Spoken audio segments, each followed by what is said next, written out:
حضرت موسیٰ علیہ السلام بھی اللہ کے نبی تھے. انہوں نے غصے میں آ کر اپنی جوتی کی طرف اشارہ کیا. جوتی اڑن تشتری سے بھی تیز ہوا میں اڑنے لگی اور سامری کے سر پر پہنچ کر اس کے سر پر پڑنے لگی.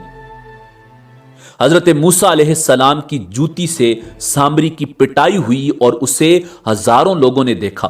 اس کا سارا جادو دھرے کا دھرا رہ گیا. اسے جو شرمندگی اٹھانا پڑی وہ الگ تھی. تب اس نے دانت پیسے اور وعدہ کیا موسیٰ سے اپنی بے عزتی کا بدلہ ضرور لوں گا. رسیوں کو سانپ بنانے کا جادو بھی سامری جادوگر نے ہی دوسرے جادوگروں کو سکھایا تھا. پھر ایک مقابلے میں اللہ کے پیغمبر حضرت موسیٰ علیہ السلام نے اپنے عصا یعنی لاٹھی سے ان سانپوں کو شکست دی. سارے جادوگر اللہ کے نبی پر ایمان لے آئے. انہوں نے وعدہ کیا کہ وہ جادوگری اور بت پرستی چھوڑ دیں گے. سامری اس موقع پر تو ایمان لے آیا مگر دل سے کافر رہا. فرعون نے ایمان لانے والے جادوگروں کو سولی دے دی. سامری نے اس موقع پر یہ کہہ کر فرعون سے اپنی جان بچائی کہ میں موسیٰ کے بجائے آپ کا وفادار رہوں گا. بنی اسرائیل کے ساتھ وہ اس وقت شامل ہو گیا. وہ اب بھی اللہ کا باغی تھا. بغاوت اور سرکشی اس کے انگ انگ میں رچی بسی ہوئی تھی. بنی اسرائیل مصریوں کی غلامی سے نکل کر فلسطین کی طرف جا رہے تھے اور اللہ کا باغی سامری بھی ان کے ساتھ تھا. بنی اسرائیل نے صحرائے سینا میں خیمے لگائے. ایک روز ان میں سے ایک شخص مردہ پایا گیا. لوگوں نے ایک دوسرے پر الزام لگانا شروع کر دیا. اللہ کے نبی حضرت موسیٰ علیہ السلام کے سامنے یہ واقعہ بیان کیا گیا تو انہوں نے اللہ رب العزت کے حضور عرض کی اے باری تعالیٰ اس واقعہ سے قوم میں فتنہ و فساد کی آگ بھڑکنے والی ہے. تو میری مدد فرما. اس واقعہ کے پیچھے اصل میں سامری جادوگر کا ہاتھ تھا. اس نے قتل کا الزام ان لوگوں پر لگایا جو بہت نیک اور پرہیزگار تھے. اللہ تعالیٰ نے اپنے پیغمبر حضرت موسیٰ علیہ السلام سے فرمایا بنی اسرائیل سے کہو ایک گائے ذبح کریں اور اس کا تھوڑا سا گوشت مقتول کے جسم سے مس کریں. معاملہ خود بخود صاف ہو جائے گا. یہ بات سورہ بقرہ کی آیت نمبر 67 میں موجود ہے. حضرت موسیٰ علیہ السلام نے بنی اسرائیل کو حکم سنایا تو انہوں نے اپنی عادت کے مطابق فضول بحث شروع کر دی. وہ مصریوں کی غلامی میں رہتے رہتے گائے بیل اور بچڑے کو مقدس ماننے لگے تھے. اس لیے سامری نے انہیں بھڑکایا گائے کا اس واقعہ سے کیا تعلق ہے؟ اگر یہ واقعی اللہ کا حکم ہے تو گائے کا رنگ کیسا ہو، گائے کیسی ہو؟ حضرت موسیٰ علیہ السلام نے اللہ تعالیٰ کی ہدایت کے مطابق ان تمام سوالات کے جواب دیے. تب بنی اسرائیل نے گائے ذبح کی اور اس کے جسم کے ایک حصے کا گوشت مقتول سے چھوا. وہ اللہ کے حکم سے زندہ ہو گیا اور اس نے قاتل کی نشاندہی کر دی. قاتل سامری جادوگر کا دوست نکلا. اس کے بعد حضرت موسیٰ علیہ السلام نے قوم کو سمجھایا یہ جو تم گائے بیل اور بچڑے کی پوجا کرتے ہو وہ شرک ہے. عبادت کے لائق صرف اللہ ہے. دنیا کی ہر شے اس کے قبضے میں ہے خواہ وہ زندگی ہو یا موت. ناظرین یہ انتہائی اہم اور شاندار قرآنی واقعہ ہے اور اسی قرآنی واقعہ کی وجہ سے قرآن مجید کی اس سورہ مبارکہ کا نام سورہ بقرہ یعنی گائے والی سورت رکھا گیا ہے. بنی اسرائیل میں ایک بہت ہی نیک اور صالح بزرگ تھے اور ان کا ایک ہی بیٹا تھا جو نابالغ تھا اور ان کے پاس صرف ایک گائے کی بچیا تھی.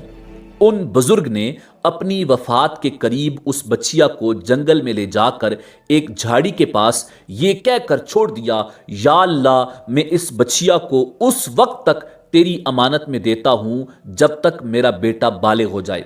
اس کے بعد ان کی وفات ہو گئی اور بچیا چند دنوں میں بڑی ہو کر درمیانی عمر کی ہو گئی اور بچہ جوان ہو کر بہت ہی فرما بردار اور انتہائی نیکوکار ہوا. اس نے اپنی رات کو 3 حصوں میں تقسیم کر رکھا تھا.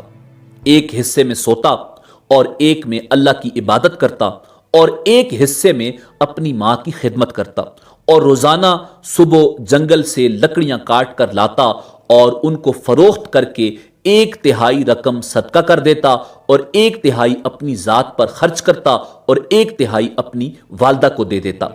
ایک دن لڑکے کی ماں نے کہا میرے بیٹے تمہارے باپ نے میراث میں ایک بچیا چھوڑی تھی جس کو انہوں نے فلاں جھاڑی کے پاس جنگل میں اللہ کی امانت میں سونپ دیا تھا۔ اب تم اس جھاڑی کے پاس جا کر یوں دعا مانگو، اے ابراہیم، اے اسماعیل اور اے اسحاق کے خدا، میرے باپ کی سونپی ہوئی امانت مجھے واپس دے دے۔ اور اس بچیا کی نشانی یہ ہے کہ وہ پیلے رنگ کی ہے اور اس کی کھال اس طرح چمک رہی ہوگی کہ گویا سورج کی کرنیں اس میں سے نکل رہی ہیں۔ یہ سن کر لڑکا جنگل میں اس جھاڑی کے پاس گیا اور دعا مانگی تو فوراً ہی وہ گائے دوڑتی ہوئی آ کر اس کے پاس کھڑی ہو گئی اور وہ لڑکا اسے پکڑ کر اپنے گھر لے آیا۔ ماں نے کہا، بیٹا تم اس گائے کو لے جا کر بازار میں 3 دینار میں فروخت کر ڈالو، لیکن کسی گاہک کو میرے مشورے کے بغیر نہ دینا۔ ان دنوں بازار میں گائے کی قیمت ہی 3 دینار تھی۔ بازار میں ایک گاہک آیا جو در حقیقت اللہ کا فرشتہ تھا۔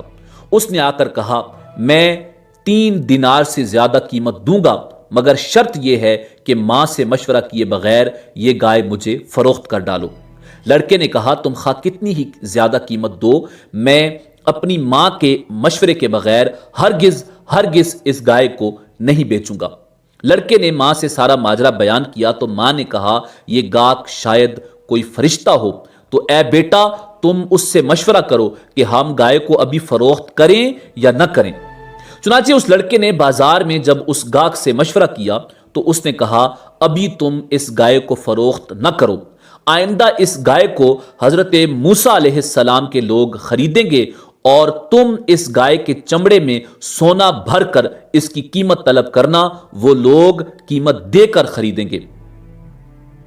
چند ہی دنوں کے بعد بنی اسرائیل کے ایک بہت زیادہ مالدار آدمی جس کا نام عامیل تھا، اس کو اس کے چچا کے 2 بیٹوں نے قتل کر دیا اور لاش کو ایک ویرانے میں پھینک دیا۔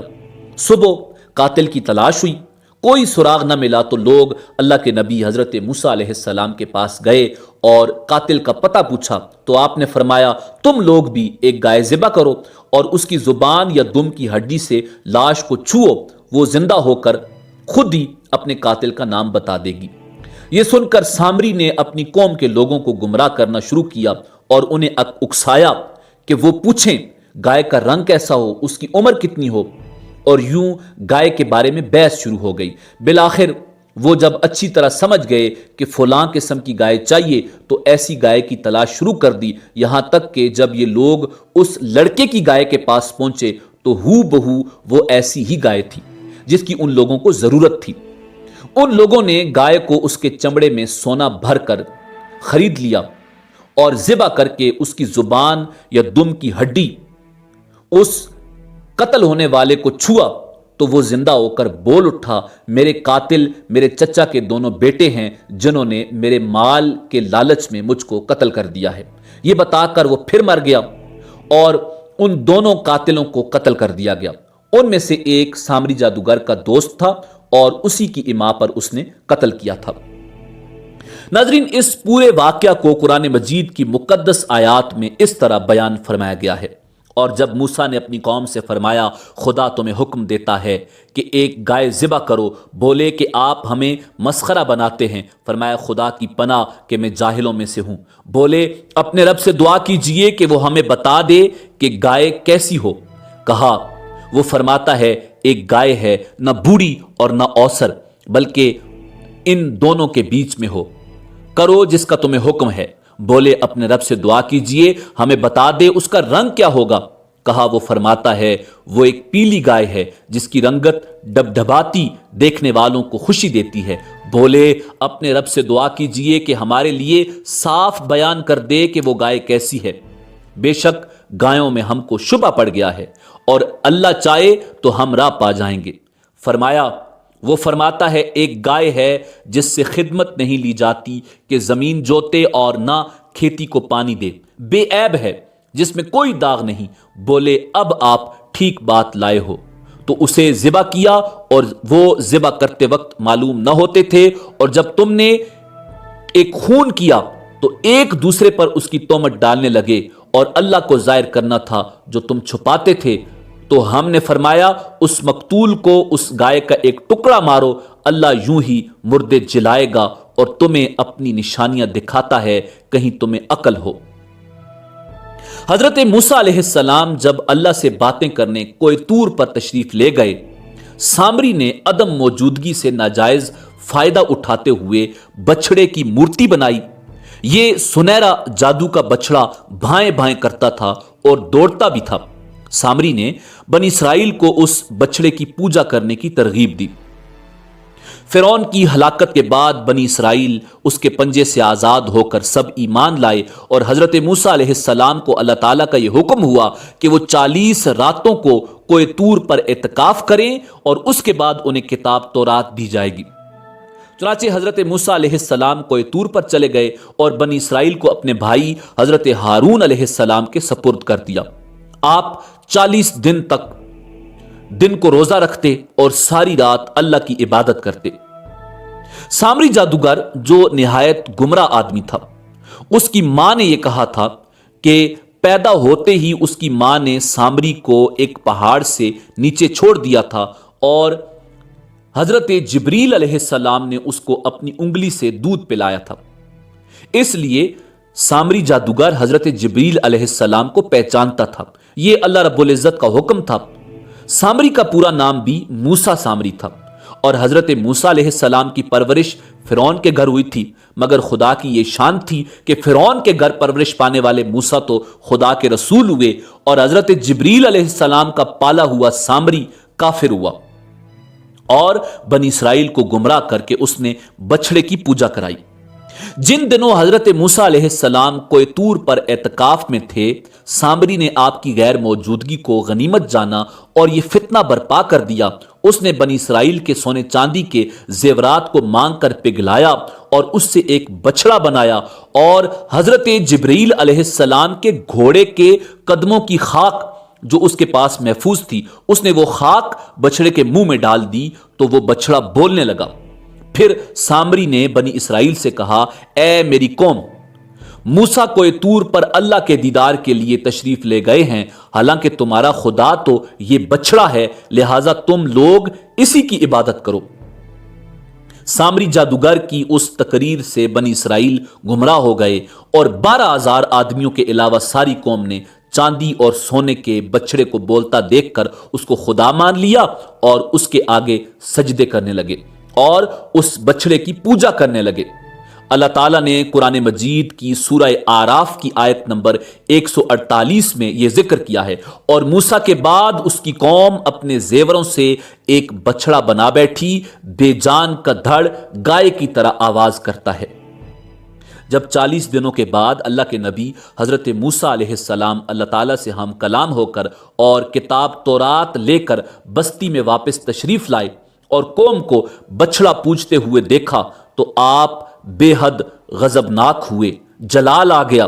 آپ نے جوش غضب میں تورات کو زمین پر ڈال دیا اور اپنے بھائی حضرت ہارون کی داڑھی اور سر کے بال سے پکڑ کر ان کو گھسیٹنا اور مارنا شروع کر دیا، اور فرمانے لگے، کیوں تم نے ان لوگوں کو اس کام سے نہیں روکا؟ سورہ آراف کی آیت نمبر 150 میں یہ بات موجود ہے۔ حضرت ہارون علیہ السلام معافی مانگنے لگے۔ قرآن مجید میں ہے، کہا، اے میرے ماں جائے، قوم نے مجھے کمزور سمجھا اور قریب تھا کہ مجھے مار ڈالیں، تو مجھ پر دشمنوں کو نہ ہنسا اور مجھے ظالموں میں نہ ملا۔ حضرت ہارون علیہ السلام کی معذرت سن کر اللہ کے نبی حضرت موسیٰ علیہ السلام کا غصہ ٹھنڈا ہو گیا۔ اس کے بعد آپ نے اپنے بھائی حضرت ہارون علیہ السلام کے لیے رحمت اور مغفرت کی دعا فرمائی۔ پھر آپ نے اس بچڑے کو توڑ پھوڑ کر اور جلا کر اس کو ریزہ ریزہ کر کے دریا میں بہا دیا۔ سامری کی اس حرکت پر حضرت موسیٰ علیہ السلام نے اسے بددعا دی، وہ اللہ کے حکم سے پاگل ہو گیا۔ اس باغی اور سرکش کی موت اس پاگل پن کی وجہ سے ہوئی۔ وہ بیابان میں سویا ہوا تھا کہ سورج نکلنے پر راگیروں نے دیکھا کہ سامری مرا پڑا ہے۔